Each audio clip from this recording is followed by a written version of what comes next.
The Todd Shapiro Show. Time to hit the button! On Canada Talks, SiriusXM 167. Lance Lambert. What is happening? How's it going, Todd? Everything's really good, my man. Another great week. Another week of moving forward in the cannabis space. Everything's always moving quick. Quick, or is it? Or we kind of, is it stale? Is it like, is it stalling right now? Is it, we're used to it all. Just the only thing constant is change, right? I mean, it's always something in the news, that's for sure, with respect to this industry. But it's been a little bit quieter later out there, with the exception of additional news about what we shared on Guam. I think we shared that on the last call last week, or did we not? Yes, we did. Of course we did. Yeah. Yeah, because it just broke. So things are moving forward there, which is excellent news, and not as much on the domestic front going on, but still, like we said, there's always something, right? Yep, and Lance Lambert, of course, from BovedaInc.com, your two-way humidity control packs, keeping your medical flower fresh and keeping your guitars fresh and keeping your cigars fresh, and been in the business for many years, and they're spreading across all over the world, which is why Lance is so familiar, being a pioneer in kind of the cannabis space and starting things like Weed Maps and being a big part of the media scene and blog scene, and just knowing so much. It was interesting because there was here in Ontario, there was a legal cannabis store that opened up called the Honey Pot, and then quietly over the weekend, like another one opened up in Yorkville, which is a very kind of elite area in Toronto. I'd say one of the nicest neighborhoods, in fact, in Canada. And it didn't get as much hoopla. That was sort of why I started it off the way I did. Like, we had our first ever one that opened, and like soon are these rollouts going to be just as normal as, say, beer stores or LCBOs, and people aren't going to think twice about them? I think that's the interesting approach that Canada's made compared to, we always compare it, but I think it's fair, compared to rolling out legalization in the U.S. states. And it is a little different. It was a hit-the-ground-running approach in Colorado with the legalization of adult use. But that obviously is in contrast to more of a progressive rollout that's been going on up in Canada. One thing that's the big outlier between the two is the fact that mail order is definitely not legally a part of the equation of legalization in the U.S.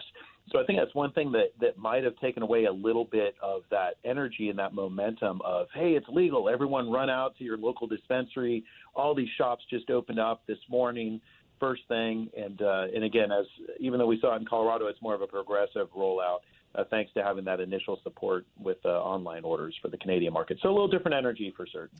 Yeah, speaking of different energy, a Kardashian got involved with talking about cannabis and somehow, and Kim Kardashian came out, and I'm not normally an entertainment gossip show, Lance. Oh, my God, did you hear what Kim and Kanye said today? But Kim Kardashian was planning her fourth child's baby shower, and they're planning it while promoting her E-Network show and promoting her new line of sunglasses and all this kind of stuff. And she comes out and says, oh, my goodness, I'm so stressed out. So what I'm doing is because I'm freaking out, I want a Zen CBD-themed baby shower, and that is going to be my theme, a CBD-themed shower. Oh, gosh. Looks like I need to do a little drive down the street and have a conversation with the Kardashians, huh? Are you that close to them? Joking aside, and we knew that the celebrities, there's a lot of individuals that, again, have been advocates or in many cases activists or outspoken over the past several years, if not decades. Some that come to mind, Todd, Tommy Chong and Snoop Dogg and, heck, even Martha Stewart has been open about it, but now moving forward, obviously, at the partnership with an LP up there. So there's some names that are synonymous with the category. There's others that you almost feel like it is a bit of a Johnny-come-lately or what's the latest trend. But it doesn't just apply specifically to celebrities. The interesting thing I pointed out, just speaking on a panel this past weekend up in Reno, shout out to Reno Can for having us, great event. I was talking about how we saw a bit of a pivotal shift in other categories over the last year and a half as well. One of them being specifically, I don't know if you're familiar with Pantones, but Pantones are all these different shades and hues. People in the marketing industry, people in the clothing industry pay a lot of attention to what the trends are with respect to colors in their industries. And the official Pantone of 2018 was green. I still, in my humble opinion, believe that the movement with respect to cannabis and hemp equally across our country and around the world definitely had an influence on that. But even looking at some of the things that were coming down the runway over in Paris or in the runway in New York, you had diluted, we'll just say, plant print on certain clothing.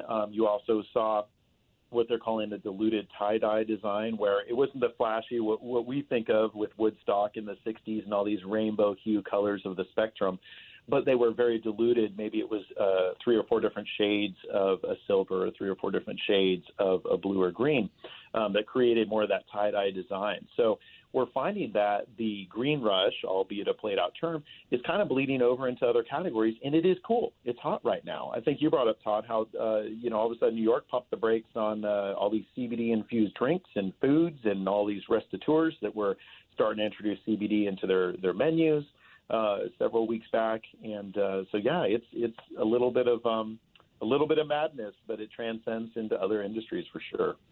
No doubt. And Lance Lambert, who's hanging out with us, so much going on. And you mentioned other industries, but also other countries. The big word I keep hearing and the big movement right now is headed towards what's going on with cannabis in Germany. What's up with that? Yeah. Man, so Germany, the Germans, again, there's a lot of certain categories and companies and industries are associated with certain things. Specifically for the country of Germany, we've always looked at as far as design and engineering. They hold very high standards as it pertains to anything from the automobile to technology and everything in between. So they have the same thing applied to the cannabis category. They've had a medical program for some time now, and they were sourcing medical cannabis from Canada. There's been a little bit of hiccups as far as meeting the standards and quality and such, but that's to be understood when you're trying to transport biomass that's a bit more sensitive than, say, potatoes or corn from one continent to the other. I mean, that in itself logistically is quite an undertaking to maintain quality and consistency of product. So Germany has kind of looked at other opportunities. They've been in conversations with Israel, which if you followed what's been going on in Israel, we've talked about Tel Aviv before on the show. That's definitely what we consider the medical and scientific epicenter of the industry. But over the past few years, they've actually been trying to continue to move forward legalization of exportation, which finally is going in that direction. So now we see Germany working closely with Israel to possibly be a future resource for their flower, at least on the medical side. There's no discussion anytime soon. But they're the largest consumers. Outside of the U.S., they're by far the largest consumers. In Germany? Correct. I didn't realize that. Population about 83 million. Wow. Isn't that interesting? Not by any means the largest country out there. I mean, yep. They're definitely a substantial country, and they're quite a force to be reckoned with. But the Germans love the pot. This is my best German accent. I think I do very good. No, I don't know. Terrible. My goodness, this stuff is getting me messed up. That's just relax. Dr. Bruce, sorry, I'm not even going to try. No, my grandma was born in Germany, but I shouldn't do it. What is this? What?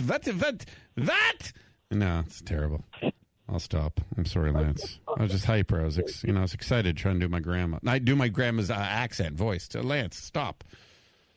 Oh, what are you thinking? Lance Lambert, BovedaInc.com. I'm telling you, where's your mind going today?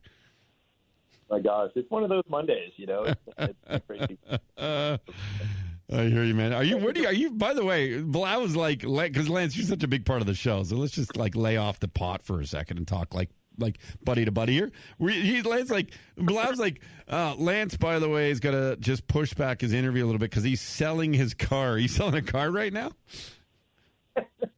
Well, sometimes no rest for the wicked. So working through the weekend, I did have to push off a cool little commuter car that I use to get to the airport all the time. But, I decided to sell the commuter car, maybe find something a little more fun. So I do appreciate Bilal's flexibility and schedule. What's the commuter car? What are you selling? What can we buy it for? Let's make it a Shapiro Show vehicle. It was a Hyundai Sonata. And, I know a lot of people are traditional, at least in the States, are huge fans of Toyotas and Hondas, and they've definitely made their reputation. They built it off of what they established in the 80s. But, Hyundai and Kia, I mean, they came along, and obviously being a South Korean company, they said, you know what, these Japanese cars are very popular, yes, but, we're going to one-up them. Their warranties, 100,000-mile warranty. 10-year warranty. I mean, that's something that just really shook the automotive industry, is saying, hey, we're going to put our money where our mouth is, and we're going to take care of our customers. You're going to win them over one after another. And so technically I've owned 3 Hyundais over the years, but I've owned everything. I think, we've talked about this in a whole other life. I was in the auto industry for several years. My father was, his father was. So it's a bit of a passion for me, but I thought it was time for a change. So. What's next? I do not know. I thought about putting a survey out in social. I've owned so many cars, man, from Mercedes and BMWs to Hondas and obviously Hyundais. And, I mean, you name it. I've had so many vehicles. So I don't know. I don't know what I'm going to get next. In the meantime, the weather's gotten better, so the motorcycle is probably what I'll be using as my. That's dope, dude. Lance Lambert hanging out with us with BovedaInc.com. And, it's a message we always remind our listeners and our audience. And, it's, with help from our friends, even over at like Namaste, for example. And they're always telling us to, just make sure you always remind people to never get high and drive. Are people following those messages? Are people, are we being good about that from what you can see? Yeah, from what I can see, a lot of reports that come back, it's interesting because people twist them different ways as far as comparing, where the accident rates are, where the DUI rates are, as far as legal states go. But overall, we have seen technically a decrease in accidents. One thing that I learned I thought was quite interesting watching a show on Netflix, this individual, Adam Ruins Everything, and he was talking about sleep. And pointed out that 20% of accidents that happen to teenagers happen due to sleep deprivation. The only thing that's a greater risk and culprit for accidents is alcohol. So I thought it was interesting that even topics where they're talking about serious education and referencing facts throughout, it still comes back to alcohol. And I keep an eye. We have a local website for my community, and they do random sobriety checkpoints, which I love every few weeks. Very much a fan and an advocate for it, because nobody should drive intoxicated, no matter. And again, not just alcohol. That means pharmaceuticals. That means cannabis. That means barbiturates. That means methamphetamines. Everything. And it always comes back to alcohol. It's not driving under the influence of cannabis. Every rare occasion, it is opioids or some sort of prescription drug, but a majority of the time, it's alcohol. Another thing that's been down both in Colorado and Washington has both reported a drop in domestic violence, which I think, again, just studying criminal law, is quite fascinated with juvenile law, but also with just civil rights, and that obviously pertains to domestic relationships and partnerships as well. And the fact that that's down, that it tells us that it's not a rumor. Alcohol really does fuel some bad behavior in people. And I'm trying to think of the perfect quote. I know it's out there, but I want to say almost the effect of, while alcohol brings out the worst, I think cannabis brings out the best, in short. I mean, people just kind of lay back, take it all in, obviously depending on your path of consumption or what specifically strain-wise you're consuming. But very seldom have I ever seen anyone that raises their voice, let alone gets verbal or gets into a physical altercation when they're inebriated with cannabis. And I think that speaks volumes about what's going on.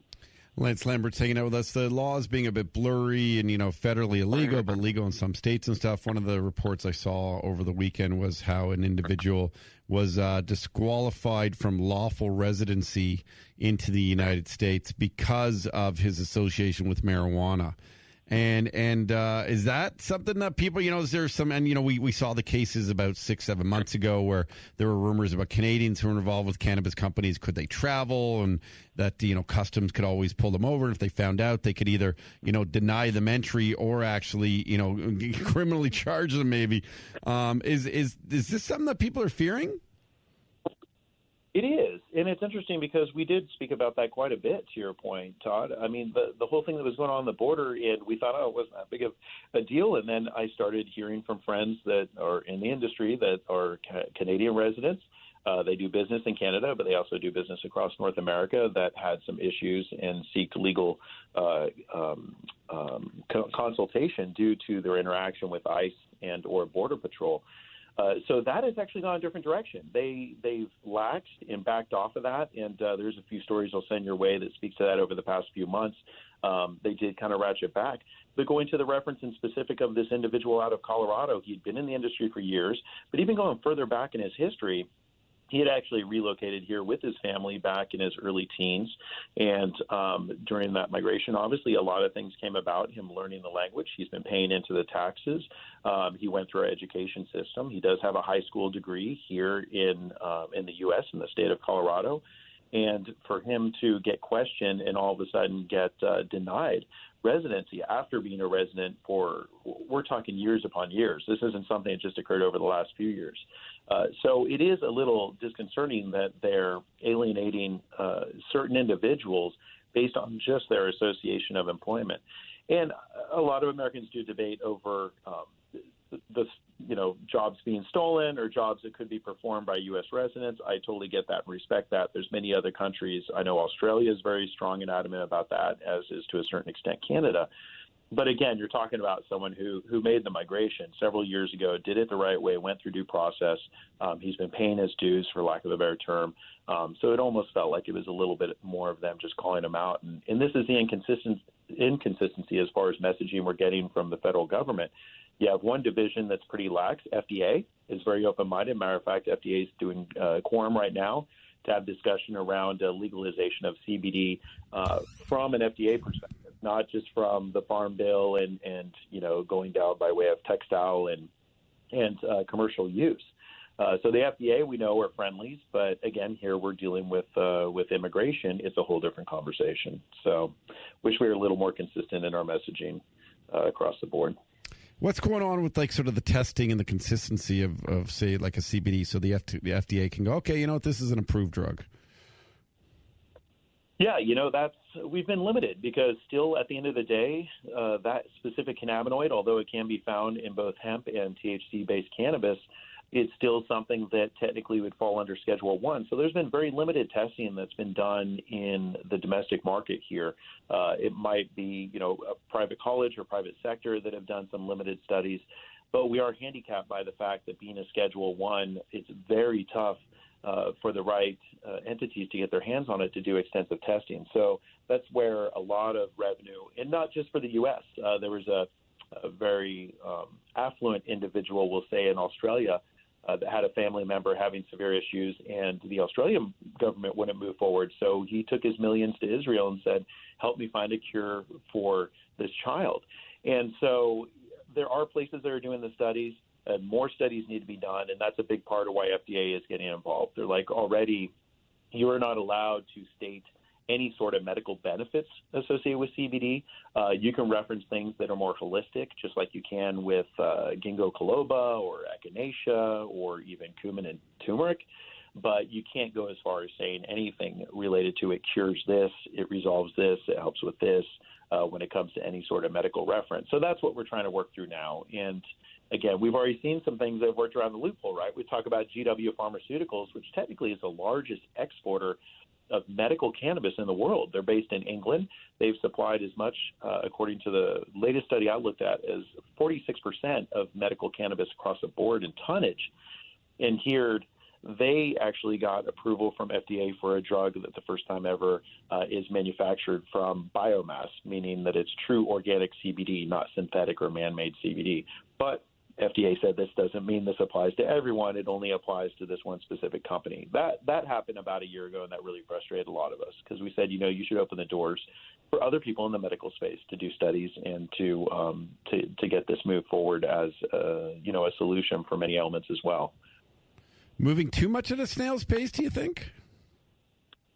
I feel so. I really do. And there's a lot still to be learned. You talk to the right doctors, the chemists, the scientists that I've come across, which are phenomenally brilliant people that are really doing bootstrap work. I mean, keep in mind, this industry does not have a multi-billion-dollar budget like Big Pharma to study these things. It's really a genuine grassroots bootstrap approach towards seeing what CBD, what CBG, what THC, what THCA, THV. I mean, all these different cannabinoids can do for us as far as helping us, rather be therapeutic, rather be sleep deprivation, whatever the case may be. I do feel it's moving too slow. I mean, one thing that I did learn, speaking to a doctor in the industry, is more education around the fact that THC is really needed, even in a minute percentage, in order for CBD to be fully effective. That comes into the absorption. Really tough for the CBD to absorb because keep in mind, this is an oil-based, not a water-based solution, say, like alcohol, as an example, which is water-based, so very easily is able to absorb into the bloodstream. A little different with an oil-based substance. So they found that even, again, a minute trace, we're talking 1 part THC to 18 parts CBD for a greater effectiveness of that CBD in the system. So those are the things that the masses still need to learn and get these scientific results on.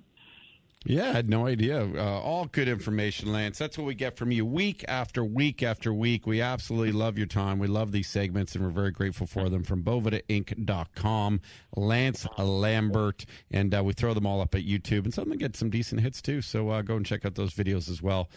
We appreciate all the knowledge once again, my man. Good luck. Good luck buying the new car.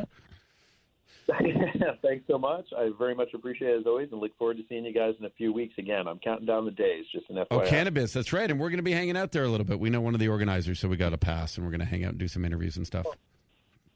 Excellent. We'd love to have you at the booth to hang out as your home base. And yes, only 2 weeks away, so we definitely look forward to getting up there and spending some quality time together. Love it, my man. We should look into seeing if we can broadcast from there. I don't know if it's too late, but we do know the organizer, so we can try and see what we can do maybe.